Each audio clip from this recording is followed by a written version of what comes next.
प्रमथ गणों सहित वीरभद्र और महाकाली का दक्ष यज्ञ विध्वंस के लिए प्रस्थान। दक्ष तथा देवताओं को अपशकुन एवं उत्पात सूचक लक्षणों का दर्शन एवं भय होना। ब्रह्मा जी कहते हैं, नारद महेश्वर के इस वचन को आदर पूर्वक सुनकर वीरभद्र बहुत संतुष्ट हुए।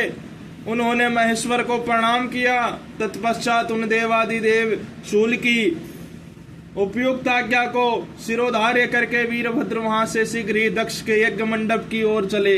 भगवान शिव ने केवल शोभा के लिए उनके साथ करोड़ों महावीर गणों को भेज दिया, जो प्रलयाग्नि के समान तेजस्वी थे।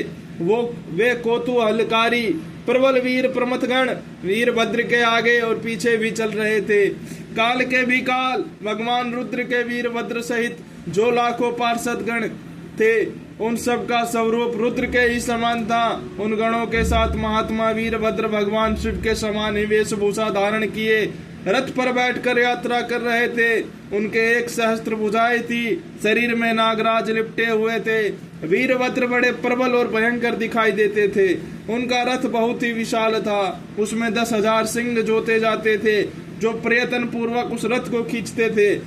उसी प्रकार बहुत से प्रबल सिंह, शार्दुल, मगर, मत्स्य और सहस्त्रों हाथी उस रथ के पार्श्व भाग की रक्षा करते थे। काली, कात्यायनी, ईशानी, चामुंडा, मुंडमर्दनी, भद्रकाली, भद्रा, तवरिता तथा वैष्णवी, इन नव दुर्गाओं के साथ तथा समस्त भूत गणों के साथ महाकाली दक्ष का विनाश करने के लिए चली। डाकिनी, शाकिनी, भूत, प्रमथ, गुहाक, कुष्मांड, प्रपट, चटक, ब्रह्म राक्षस, भैरव तथा क्षेत्रपाल आदि ये सभी वीर भगवान शिव की आज्ञा का पालन एवं दक्ष के यज्ञ का विनाश करने के लिए तुरंत चल दिए। इनके सिवा 64 गणों के साथ योगिनियों का मंडल भी सहसा कुपित हो दक्ष यज्ञ का विनाश करने के लिए वहां से प्रस्थित हुआ। इस प्रकार कोटि कोटि गण एवं विभिन्न प्रकार के गणाधीश वीरभद्र के साथ चले।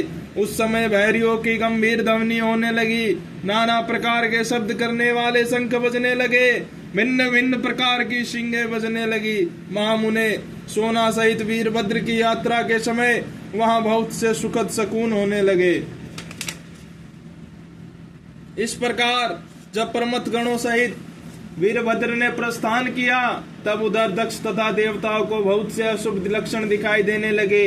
देवरसे यज्ञ विध्वंस की सूचना देने वाले त्रिविध उत्पात प्रकट होने लगे। दक्ष की बाई आंख, बाई भुजा और बाई जांग फड़कने लगी।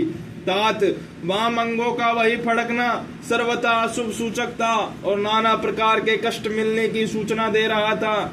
उस समय दक्ष की यज्ञशाला में धरती डोलने लगी। दक्ष को दोपहर के समय दिन में ही अद्भुत तारे दिखने लगे। दिशाएं मलिन हो गई, सूर्य मंडल चित्कारा दिखने लगा। उस पर हजारों घेरे पड़ गए, जिससे वह भयंकर जान पड़ता था। बिजली और अग्नि के समान दीप्तिमान तारे टूट टूट कर गिरने लगे तथा और भी बहुत से भयानक अपशगुन होने लगे। इसी बीच में वहां आकाशवाणी प्रकट हुई, जो संपूर्ण देवताओं और विशेषतः दक्ष को अपनी बात सुनाने लगी। आकाशवाणी बोली, ओ दक्ष, आज तेरे जन्म को धिक्कार है। तू महामूढ़ और पापात्मा है। भगवान हर की ओर से आज्ञा तुझे, आज तुझे महान दुख प्राप्त होगा, जो किसी तरह टल नहीं सकता।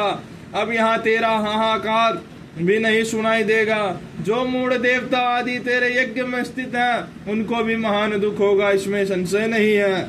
ब्रह्मा जी कहते हैं, मुने, आकाशवाणी की यह बात सुनकर जो पूर्वोक्त सूचक लक्षणों को देखकर दक्ष तथा दूसरे देवता आदि को भी अत्यंत भय प्राप्त हुआ। उस समय दक्ष मन ही मन अत्यंत व्याकुल हो कांपने लगे और अपने प्रभु लक्ष्मीपति भगवान विष्णु की शरण में गए। वे भय से अधीर हो बेसुध हो रहे थे। उन्होंने स्वजन वत्सल देवादिदेव भगवान विष्णु को प्रणाम किया और उनकी स्तुति करके कहा,